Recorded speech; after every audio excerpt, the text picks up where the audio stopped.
Yesterday, we talked about the current Florida Gators quarterback situation, but today we're going to be joined by a soon-to-be Florida Gators quarterback here on Locked On Gators. You are Locked On Gators, your daily podcast on the Florida Gators. Part of the Locked On Podcast Network, your team every day.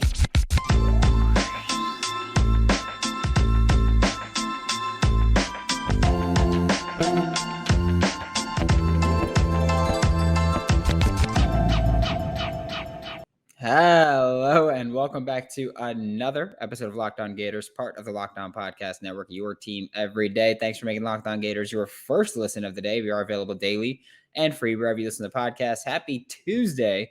I'm Brandon Olson. Find me on Twitter at WNS_Brandon, written work with Whole Nine Sports and Giants Country of SI.com. And today's episode of Locked On Gators is brought to you by FanDuel Sportsbook, the official sportsbook of Locked On. Make every moment more. Visit FanDuel.com/locked-on to get started. It doesn't cut off the beginning, and then we'll roll. All right, sounds good.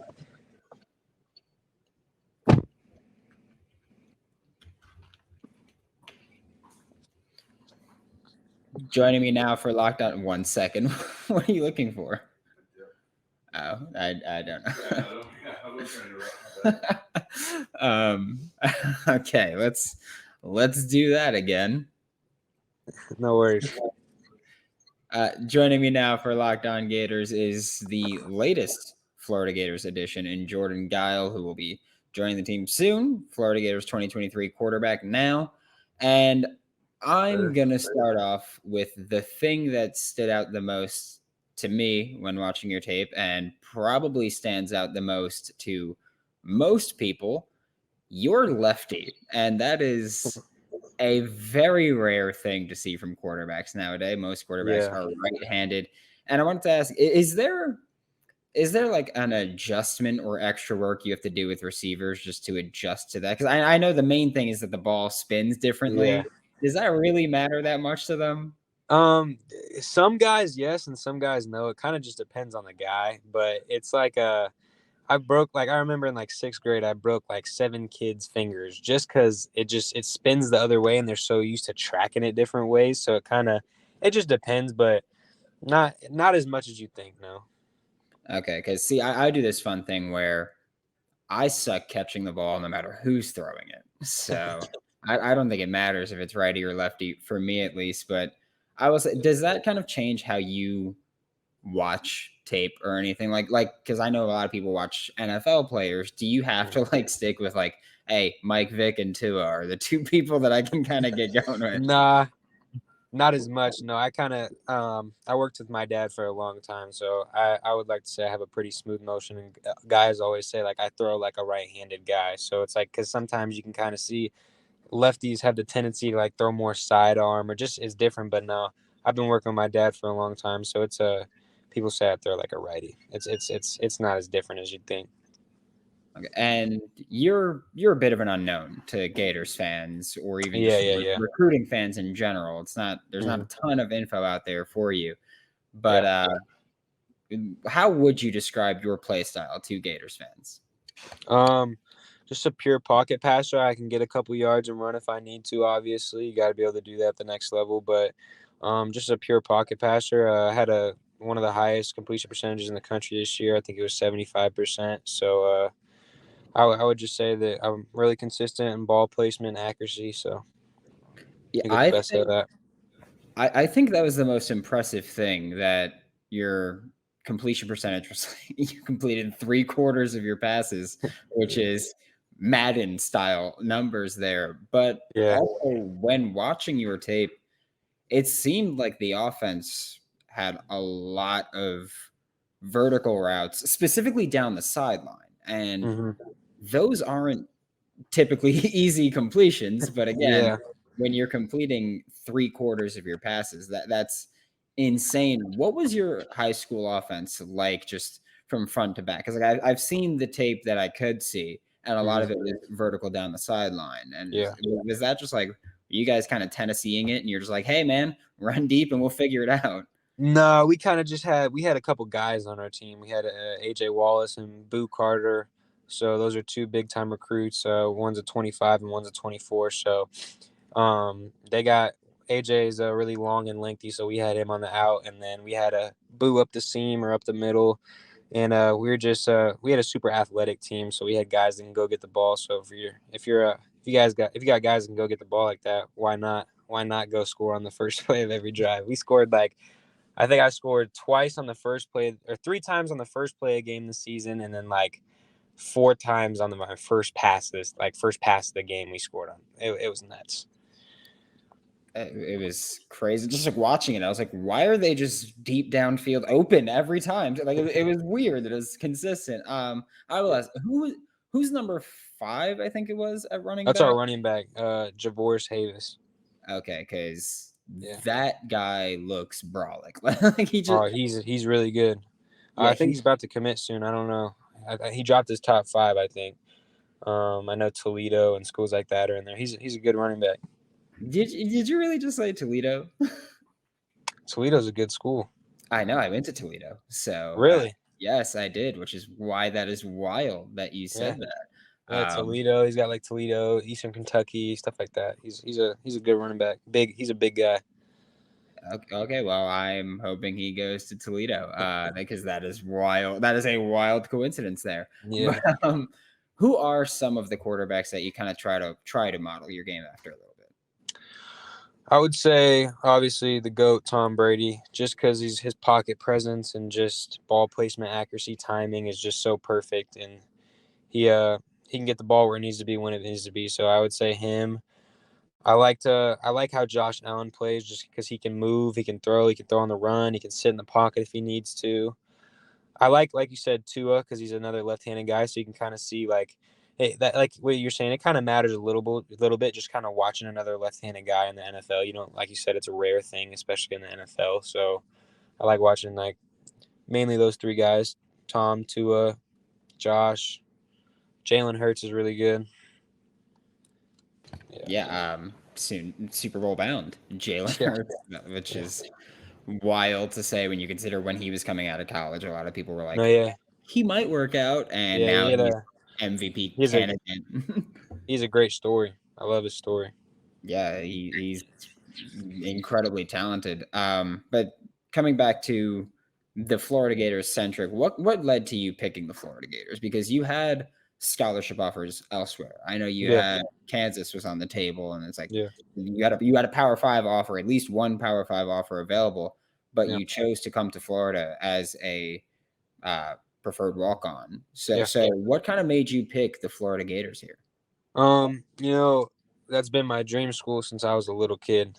Since I was 4 years old, I remember watching Tebow and just guys like that. My dad trained Tebow for a long time, so just being around him and talking to him and seeing the type of just a role model he is. I've always loved Tebow and always loved the Gators. And there was a guy a couple years ago who lived at my house for a while who made me even a bigger Gator fan. I don't know if you remember it. It was Malik Zaire. Yeah, I know Malik. Yeah. Malik Zaire he was at my house all the time, and he's like a big brother to me. So when he went to Florida from Notre Dame, I was just it was already cool to see somebody I looked up to kind of go down the Gator path. And just when I got the call, regardless if it's a PW or not, I know that I know I'm good enough to go there and compete. So, I just knew right off the bat, it's got to be somewhere I got to consider. And then, I realized if God's showing me the way, I think that's the way to go. Yeah, I just want to say this is weird coincidences. By the way, the teammate considering Toledo, Malik Zaire, living with you, and I met Malik a few years ago. And it's just wild coincidences here. But the NFL playoffs are here. The Super Bowl is almost here, and we at Locked On are really, truly excited about our new sports betting partner because it's the #1 sports book in America. It's FanDuel. If you're new to FanDuel, that's even better because you got free bet opportunities here, just saying. And they have so many great features. My favorite feature was if Joe Mixon got into the end zone or if Devonta Smith got into the end zone, that would have made me money, but it didn't. So I spent the entire game going, give it to Joe Mixon. And I just got so heartbroken, but it's a fun feature. It's fun. At least there's the thrill. We'll say that. Yeah, thanks. But at least Travis Kelce scored. So there's that. Also, I like to bet on first baskets NBA. I will say that. Bowl, not been great. Just saying, not been great. But new customers can join, place a $5 bet, and receive $150 in free bets, whether you win or lose. So there's that. If Joe Mixon doesn't score, you can still get $150 in free bets. Sign up at FanDuel.com/lockedon. Your dad, like you mentioned, is a quarterback trainer. He trained Tebow. He trained, if I'm not mistaken, he trained Tom Brady for a little bit. He worked with him. Yes. Yeah, he worked with Colin Kaepernick, if I'm not mistaken. So Yep. It's not like your dad's like a Joe Schmo trainer. How much of a benefit is it for you to have a dad that's worked with, like you said, the GOAT, Tom Brady, and so many other high caliber quarterbacks? Yeah, it's just to be in a room with him on a daily basis and his knowledge of football and especially the quarterback position. You learn a lot as you're growing up. Yeah, we would sit down when I was like 5 years old, teaching me coverages in Madden, like just little stuff like that from a young age. So, I mean, being able to just be around him and hear the real knowledge of football, it's helped a lot, and it's helped the path. And I think he'll continue to help my path and always be in my corner. He's a great dad, great football guru and stuff like that. So it's been great. Yeah, and circling back again to Florida, with this Florida offensive system, it's at least a bit different from your high school system because it's not just burners down the sideline or up the seam a little bit. But how do you kind of think that the Florida offensive play style, the Billy Napier, Rob Sale, whatever play style you want to call it, how do you think it kind of fits with your skill set? Well, I know they're with Richardson last year. He was more of a runner too, so they kind of had more running involved. So I'm definitely getting faster before I go there. That's for sure. I'm already getting faster, so that's good. But I like how they're a very fast-paced play style type of team. So I mean, we didn't have a huddle, and in Tennessee either we ran no huddle. So I'm kind of used to the fast pace, and obviously it's just more at a higher level, especially in the SEC. So it's always going to be a big jump. So I just can't wait to get to practice and kind of see what it's like. But I like how they throw like quick stuff, get down the field quick, and just move at a quick pace. That's how you win football games. So I mean, I think I'm pretty good at that. So. And can I ask, at your high school, what I guess what freedom you had as a quarterback, like because you went no huddle frequently, was it like we knew what play we were doing? I could make checks at the line. Yeah, we had like our coach would be like, we'd have what we'd do sometimes. We'd have 2 plays called, and based on what they're in and based on their front and what like certain techniques for the line or coverages for the skill guys, whatever it may be, we would run like I'd call the 2 different play system, or maybe it'd be like maybe even 3 plays or whatever we'd have like a little script set out to where if we know these guys are doing certain things, we're going to counter it with this, so we're going to go with that. So audibles and stuff has been a big, I like that because I know as you go on in college and past that, even if you get there, they do a lot of that. You got to be aware of that because those guys you're playing against are the best of the best, so they know what you're doing, you know what they're doing, so you got to work against each other. Okay, yeah, because that's why I was asking. Billy Napier was just like, "Hey, AR, like green light, do whatever you want," basically. So I was just curious, how comfortable you are with that already. Yeah. And when you were talking to Florida prior to committing, who were you primarily dealing with? Was it Ryan O'Hara? Was it Coach Napier? O'Hara? Coach O'Hara and Napier, both of them. And what were those conversations like? Well, what was the selling point is what I want to know. The fact that I know me and Coach Napier have a good relationship already. My dad's known him for a long time. I've known him. So just I know that he'll give me a fair shot and he'll let me show what I can do. Regardless if that's a walk-on or not. I know that I'm not looking over there to go start as a freshman, that'd be awesome, but that's not the goal. The goal is to go learn and become developed and be a true Florida quarterback. So, I'm just waiting for an opportunity. And when that opportunity comes, I'm gonna make my best of it. So. And I mean, hey, I'm not saying that you're going to be a true freshman starter, but there's few times to get an opportunity in Florida right now with the quarterback Yeah. room being relatively thin, just in terms of quantity. There's just not a lot of quarterbacks there right now. So Yeah. Speaking of that, I'm going, like I said, I'm trying to go learn. And Jack Miller is a very good family friend of ours. My dad trained him since he was in 8th grade. He lived in Arizona. I'm from Arizona. So just to know, he called me and congrats me, and he was super hype. So just knowing that I have somebody there to look up to and is in the same room as me, and I always can ask questions and stuff. It's a pleasure, and it's an honor.